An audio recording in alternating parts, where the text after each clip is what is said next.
அனைவருக்கும் வணக்கம். இன்றைய தினம் விஜய் அவர்கள் பெரும்பாலான வாக்குகளை பெற்றிருக்கிறார் தபால் மூல வாக்களிப்பின் மூலம். கடந்த 10 நாளுக்கு முதல் தேர்தல் நடைபெற்றிருந்தது. இன்று மே 4ஆம் தேதி வாக்களிப்பு எல்லாம் முடிவடைந்து எண்ணப்படுகிறது வாக்கு. இந்த இடத்துல 103 இடங்களில் விஜய் அவர்கள் அதிகப்படியிலான முன்னிலை வகிக்கின்றார் தமிழக வெற்றி கழகம்.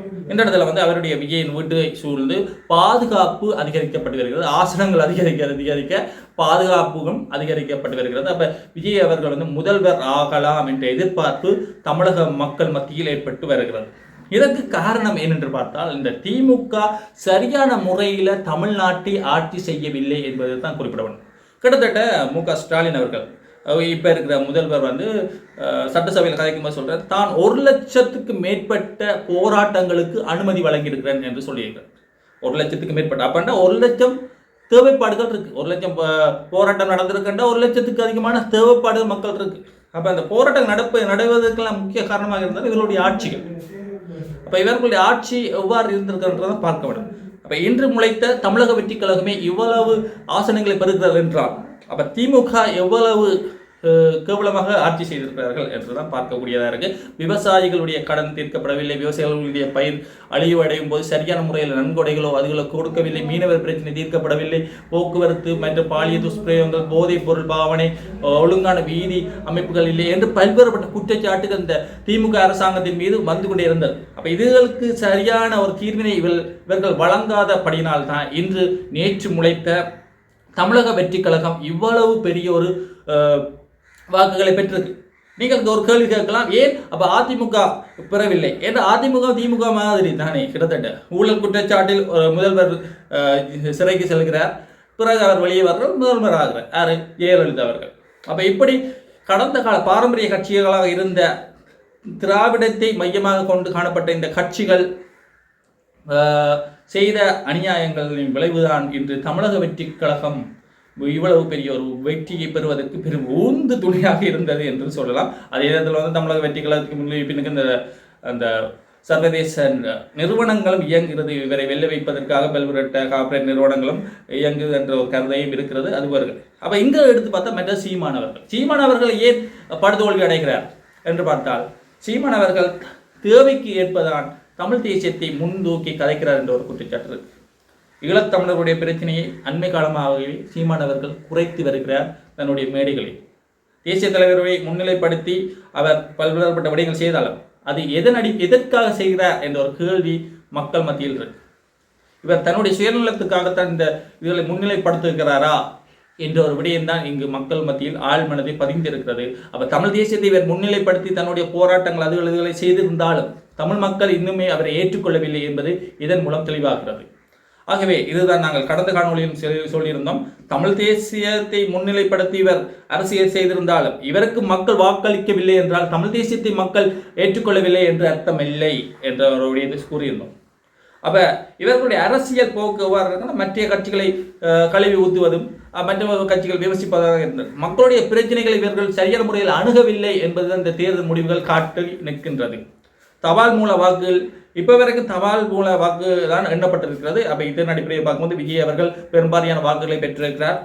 அப்போ இனிவரும் வாக்கு வீதங்களை எண்ணும் போதுதான் யார் அதிக வாக்குகளை பெற்று முன்னில் வகிப்பார்கள் என்று தெரியும். பொறுத்திருந்தான் பார்ப்போம். இப்போ இந்த காணொலி எடுத்துக்கொண்டிருக்கின்ற இந்த நேரத்தில் இன்னொரு முக்கியமான விடயமும் வருகிறது. என்னென்று பார்த்தால், திமுகவின் முக்கிய தலைமை பீடகங்களும் தோல்வியுற்று வருகிறது. அதாவது தபால் மூல வாக்களிப்பில் இவர்கள் தோல்வியுற்று வருகிறார்கள் என்ற ஒரு கருத்து தான் இப்போ இந்த எலெக்ஷன் முடிவு காட்டி நிற்கின்றது. திமுகவின் தலைவர் யார்? மு.க. ஸ்டாலின் அவர்கள் அவருடைய தேர்தல் தொகுதியில் பின்னடைவை சந்தித்திருக்கிறார். அவருடைய மகன் அடுத்த சிஎம் என்று வர்ணிக்கப்படுகின்ற குடும்ப ஆட்சி தானே. அப்போ அடுத்த சிஎம்மாக மு.க. ஸ்டாலின் உதயநிதி ஸ்டாலினாக காணப்படுகிறார். அப்போ அவரும் அவருடைய தேர்தல் தொகுதியில் பின்னடைவை நோக்கி வருகிறார். கிட்டத்தட்ட 300-400 வாக்குகள் வித்தியாசத்தில் பின்னடைவில் இருக்கிறார். அதே நேரத்தில் அடுத்ததாக படி பார்த்தோம்னா பழனிசாமி அவர்கள் அதிமுகவின் முக்கிய உறுப்பினர். அவர் அவருடைய தேர்தலில் முன்னிலை வகிக்கின்றார். அதே நேரத்தில் யாரு சீமான் அவர்களுடைய விடயங்களை இன்னும் முழுமையாக வெளிப்பெறவில்லை. அவரும் ஒரு இக்கட்டான சூழ்நிலையில் காணப்படுகிறதாகத்தான் இந்த தேர்தல் முடிவு காணப்படுகிறது. அதே நேரத்தில் விஜய் அவர்கள் ஒரு அண்மையில் ஒரு விடயத்தை வெளியிட்டிருந்தார். இந்த வெற்றி பெறும் வேட்பாளர்கள் பணியூருக்குடனே வந்துடணும். ஏன்னு தெரியல, அவர் உடனே வந்துடும் நினைக்கிறேன். எந்த திமுக காசு கொடுத்து அவருடைய வேட்பாளர்களை வாங்கி விடுவார்கள் என்று எண்ணுகிறாரோ இல்லையோ ஒன்றும் தெரியவில்லை. ஆனால் உடனே அவர் சொன்ன கருத்து என்றால், வெற்றி பெற்றால் உடனே இடங்களை பணியூருக்கு வந்துடணும், வந்து இப்படியெல்லாம் அது நடுசாமமாக இருந்தாலும் சரி, எந்த நேரமாக இருந்தாலும் சரி பணியூருக்கு வந்துடணும் என்ற ஒரு அறிவிப்பை விஜய் அவர்கள் விட்டுத்திருக்கிறார். அப்போ போக பார்த்தா விஜய் தான் வெற்றி பெறுவார், அவருடைய வெற்றி உறுதியாகி வருகிறது என்று ஒரு இது தோன்றுகிறது. ஆனால் விஜய் அவர்கள் வெற்றி பெற்றால் தமிழ்நாட்டு அரசியல் நிலை எவ்வாறு இருக்கும்? அப்போ அனுர அரசாங்கம் இலங்கையில் திடீர் ஆட்சியோடு கைப்பற்றியிருந்தது, அது ஒரு ஏற்றத்தாழ்வு இப்படி சரிசமன் இல்லாமல் போய்கொண்டிருக்கு. அதே போலதான் தமிழ்நாடும் திடீர் அரசியல் உருவெடுத்திருந்த தமிழக வெற்றி கழகம் வெற்றி பெற்றால் தமிழ்நாட்டின் அரசியல் நிலவரம் எப்படி இருக்கும்?